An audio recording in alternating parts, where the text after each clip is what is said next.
dans l'ensemble, les écoles considèrent qu'une transformation digitale est avant tout pour eux la solution à la plupart des problématiques qu'ils essaient d'adresser. Je pense personnellement qu'en tant que telle, la transformation est d'abord une transformation de l'institution. Et il faut se poser de réelles questions autour notamment de quelle est la vision de l'institution, où est-ce qu'on veut en tant que tel amener l'institution dans le futur. Et les problématiques en fait sont réellement d'essayer de comprendre comment est-ce que finalement on aligne nos valeurs avec les besoins réels du monde actuel. Les premières étapes par lesquelles doivent passer les institutions, c'est avant tout de vraiment définir une vision, une réelle feuille de route, essayer de comprendre les tenants et les aboutissants et où est-ce qu'en tant que tel il va amener l'institution dans le futur. Une partie, c'est d'essayer de trouver et d'adresser les problématiques qui sont vraiment les problèmes inhérents à l'Institut. Quels sont les bloqueurs, quelles sont réellement les choses qui les empêchent d'avancer, et aussi d'être capable en fait d'adresser le fossé. C'est qu'est-ce qui va les amener finalement vers cet objectif final qui est de transformer l'institution. Et pour ça, en fait, il faut avoir un leadership qui est très fort et qui clairement amène et soutient le projet. Et au travers de ça, il faut comprendre que c'est un changement qui est généralement très impactant à tous les niveaux. Et il est crucial, à mon sens, d'investir d'une mission presque sacrée, finalement, l'ensemble des collaborateurs,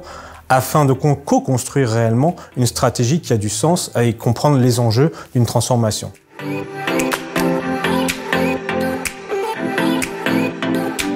Pour moi, les outils en fait digitaux aujourd'hui amènent aux grandes écoles et aux universités un panel d'outils qui leur permettent d'adresser des grosses problématiques ou des grandes problématiques qui sont des thèmes récurrents au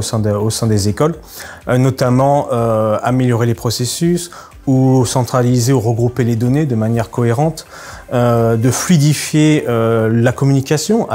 au travers des différents départements, mais pas que. En tant que tel, en pouvant apporter à l'aide de ces outils-là une performance supérieure à l'Institut, c'est aussi dégager du temps aux collaborateurs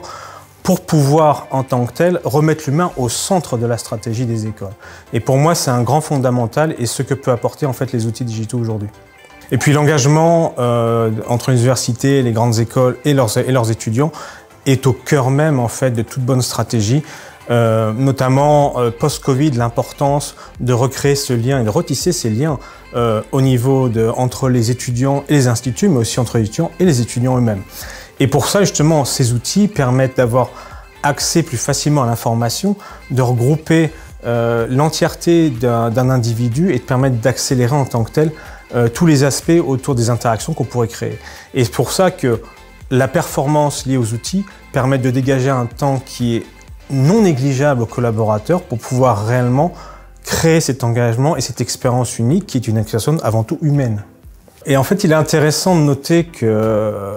qu'aujourd'hui, on considère que seulement un tiers des étudiants ont une expérience qu'ils considèrent bonne, voire excellente, avec leurs universités ou les écoles. Et c'était un chiffre assez frappant qui nous a globalement fait nous poser des questions par rapport à mais quelle est la différence qui fait qu'en tant que telle, l'expérience peut être bien meilleure. Et on s'est rendu compte qu'une bonne expérience au niveau même de l'accueil des étudiants, donc les premiers mois pendant lesquels généralement on est les plus stressés, je veux dire on a tous été à l'école, on a tous été confrontés à ce genre de problématiques, et on s'est rendu compte qu'il y avait une corrélation claire entre la maturité technologique des instituts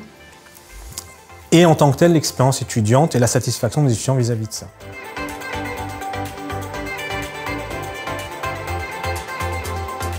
Il faut savoir qu'il y a encore 3 ans, les instituts et les universités en France devaient peu ou prou, au travers du cycle complet de la vie étudiante, utiliser à peu près une trentaine de plateformes. Alors ça semble un chiffre aberrant, et ça l'est, et c'est justement ça l'intérêt d'une transformation digitale réussie, c'est d'apporter finalement un fil d'Ariane au travers d'un écosystème unifié afin d'offrir des expériences uniques, impactantes et qui créent cette relation entre les étudiants et les instituts qui amène justement ce sens d'appartenance.